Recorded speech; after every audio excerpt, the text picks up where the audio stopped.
2, 1. It's finally Friday. We have made it to the end of the week. What a joyous occasion.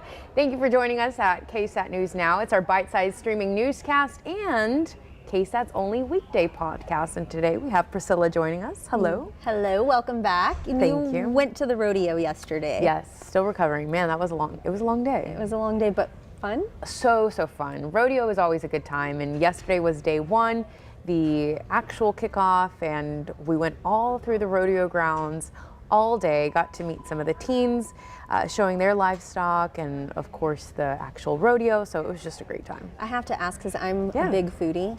Did you eat anything there? I did not. They were actually poking fun at me because I brought my lunch. I brought a healthy lunch to the rodeo. Well, kudos to you. Thank because you. That takes so much effort. So yeah, they always have good food. I usually go for, they have the waffle in a cone or on a stick. That's what I got last year, the year before. Yeah. But no rodeo fair food yesterday for me, sadly. I was hoping to live vicariously through her, but I guess not today. Not this time. But if you're not hitting up the rodeo this weekend, maybe you're looking forward to the Super Bowl. Yes, coming up, we've got a story about a tiny local celebrity who is set to make an appearance on your TV Sunday.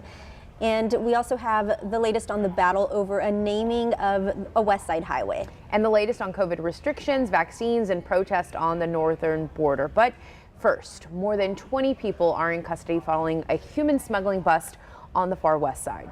This happened around 4 this morning at a shopping center along 410 and 151. Officers were in the area already responding to another call when they saw people running from a big rig truck and then scattering across the parking lot. The officers chased down the group. They found some of them hiding in dumpsters, and although they took in about 20 to 30 men and women, they say most of them are likely from Central America. The driver in this case is also in custody, and officers arrested several others who they believe were at the shopping center to pick up the group. So now the Department of Homeland Security is also involved. They're stepping in, and there's no telling how long their trip was to the U.S., so San Antonio firefighters were of course handing out bottles of water to help this group. And this isn't the first human smuggling bust this month. On February 1st, the Bexar County Sheriff's Office came across 8 people being smuggled in southwest Bexar County. And this discovery was actually made with the help of a concerned driver. He reported seeing what looked like people being forced into a van on the side of the road. The suspect in this case, though, at last check, has not been caught. So, you know, cases like this happen in San Antonio. We see them, but man, along the border, Texas-Mexico border, every day we're receiving emails from authorities of the busts that happen there and, you know, the saving of lives. Yeah, and it's not, like you said, it's not so often that it's happening here, but when it does happen, you know, the number of people that they catch, it all varies. Sometimes it's a little bit, sometimes we've seen much bigger cases, so at least these people are now being taken care of. Right, and now let's take you north in Canada. Freedom Convoy, a truck driver protest fighting vaccine mandates, is going strong, and during the past 2 weeks, support has really grown as many Canadians say they too are fed up with the COVID-19 health restrictions in Canada. Canadian truckers are blocking some of the busiest routes that link Canada to the U.S., and it's already affecting the auto industry. Here in the U.S., it could also hurt factory workers and the U.S. economy. The Canadian protesters are demanding change to how the government is handling the pandemic, including getting rid of vaccine mandates, opening restaurants and gyms, no capacity limits, and saying goodbye to mask mandates, especially in schools. Although Canadians have a right to protest, now Canadian government officials say this convoy poses a threat not only to public security, but of course the economy, and they want this to end. They're demanding it, and it could involuntarily. The government could also give in to the demands. Another option, vehicles could be removed by police forcefully removing protesters, or even the use of military to restore order. The fear is obviously violent confrontations unfolding there, and as of now, no decision has been made, so they're kind of just stuck there right now. And like you said, we're causing a lot of issues on both sides of the border now, and that's expected to extend. So they're obviously very nervous about how that could affect the U.S. Canada relations there, and all because of this protest. Again, it started with focused on the vaccines, but now it's inclusive of all COVID-19 protocols that Canadians say that they're fed up with. Yeah, and we want to also talk about vaccines for kids under 5. They could come as soon as February 21st. Tuesday, the FDA is going to meet to discuss the safety and efficacy of the Pfizer dosage for young kids.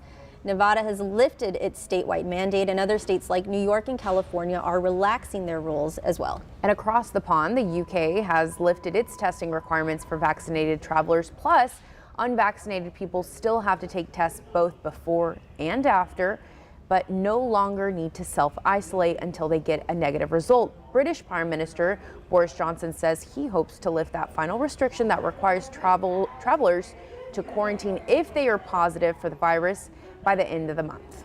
He says this is all part of making plans to live with COVID long term, and basically it's not going anywhere. All right, back here at home, big news for San Antonio locals and anyone living near Enrique Barrera Parkway. Yesterday, City Council unanimously approved a measure to rename the parkway, and it's being called, well, it's being changed to, drumroll, Historic Old Highway 90. If you've lived here long enough, that kind of may ring a bell, but you might remember for many years, this stretch of road was once called Old Highway 90, and in September of 2015, it was renamed after former City Council Rep Enrique Barrera. Shortly after, a rule went into place that would not allow the street name to be changed again for 5 years. And many people on the west side say it's a change they actually never wanted. Several business owners and residents even fought to prevent the change from happening because they say it really has an effect on their businesses. They end up on Enrique Street, like Javier said, about a quarter mile down, and then you try to steer them in, and oh my God, I can't be on the phone. We got school zones all around me, and you try to steer them in, and they don't show up. Old Highway 90, it identifies us. The name identifies us here. Councilwoman Melissa Cabello Havrda says she represents that area, and she says that they will find different ways to honor the late Enrique Barrera in that district. All right, we're getting closer to Super Bowl Sunday, and many, of course, excited about the games, but I will admit that I'm one that looks forward to those commercials. You? Commercials and halftime show. That's what I'm all about. Especially this year. Yes. This is all about the 90s. Well, a well-known mini mariachi singer is putting San Antonio on the national stage once again. The commercial, The commercial made its rounds starting Wednesday. It features 7-year-old Mateo Lopez. He briefly appeared in Smith's minute-long commercial promoting the premiere of the revamped Bel-Air, a spin-off series from the sitcom Fresh Prince of Bel-Air. So Mateo Lopez, he is a 7-year-old mariachi singer, and he's no stranger to TV. He was featured in our Day of the Day parade this year, but he got his start in Mexico's Got Talent show. He later went on to NBC's Little Big Shots and then went viral in 2019, and that was because right there you see that video, he serenaded his mom at Mi Tierra. I melt. He's so cute. So precious. So it's a quick montage. You want to keep your eyes peeled to spot him. But yeah, I actually watched it 3 times, and I was having trouble finding him, so don't blink or you will miss it. Speaking of the Super Bowl, though, Alicia did manage to snag an interview with a member of the Cincinnati Bengals who has ties to San Antonio. Yeah, so this was very exciting. It took a lot of patience because it's Super Bowl week, so there's traveling, and of course, just their schedule really is jam-packed. So Roberto Cardona is actually from Eagle Pass. He was born in Mexico, but grew up in Eagle Pass, and he's a graduate of Our Lady of the Lake University, and he has other degrees. But he also happens to be the assistant athletic trainer for the Bengals. And during this interview, I did confess that during KSAT News Now, when RJ was here, we talked about the Bengals uniform, and I said that they were ugly and I was not a fan, and this is his reaction. So we talked about the Bengals, and I said I hated y'all's uniforms.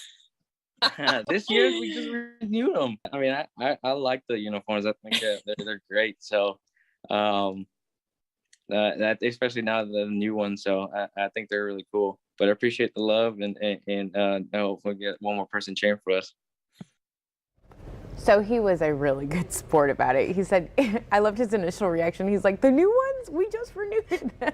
And you're like, solid. Who approved that? Yeah, who approved this? I've never been a fan, but He worked as an athletic trainer for UTSA, then Louisiana Tech, and then later he actually got his start with the Bengals because he was hired as a fellow. So it was a huge deal because you could just imagine the pool of candidates, and he was selected. So he's been with the Bengals so 2017 to 2019 he was a fellow, and then from 2019 to present day, he's an assistant athletic trainer for the Bengals. So he's in LA, and he says his family here in Eagle Pass is, very excited to see him and cheer him on. So I did say that I would cheer for the Bengals. We actually went to college together. Oh, okay. Yeah. Well, I mean, I'm sure his family is very excited. It's such a big opportunity for them to be over there, and what a good sport. He didn't seem offended at all at your comments. He's always been really great. So we hope to share more on that story during the 5 or 6 p.m. newscast later today on KSAT. So excited to see it. And then if you want to listen to it, watch it, ksat.com is also a good option.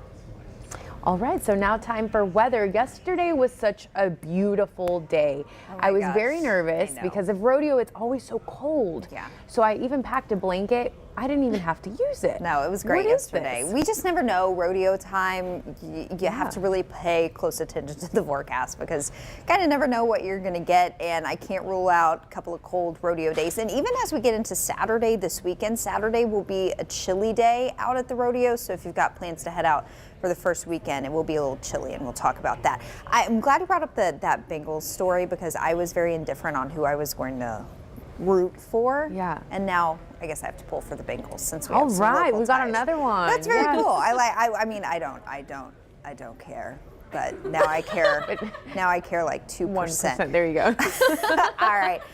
It's another beautiful day. I mean, this week has just been spectacular. Each day, a lot of sunshine and very comfortable. We'll get back into the mid-70s today, so we're looking for a high around 75, sunshine. It's like a country song, I guess. Sunny and 75. Beautiful. If you want to head out to the rodeo this evening, or if you've got any plans on this Friday night, we will get cool fairly quickly after the sun goes down, so you may want a light jacket or a light sweater, but this afternoon, short sleeve weather for sure. Now let's talk about the weekend here.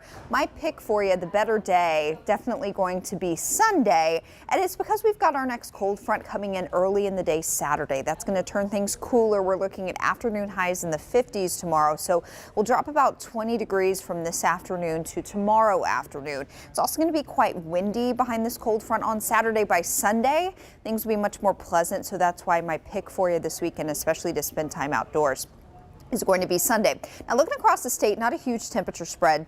Just shy of 70 in Waco, 67 in Dallas, 63 up in Wichita Falls. But our next cold front is starting to drop into the northern tier of the state. There's some precipitation well off to the north and east, but this part of the front that's moving into the state this afternoon, or late this morning, I should say, is dry for now. So that will stay well to our north for the rest of the day today.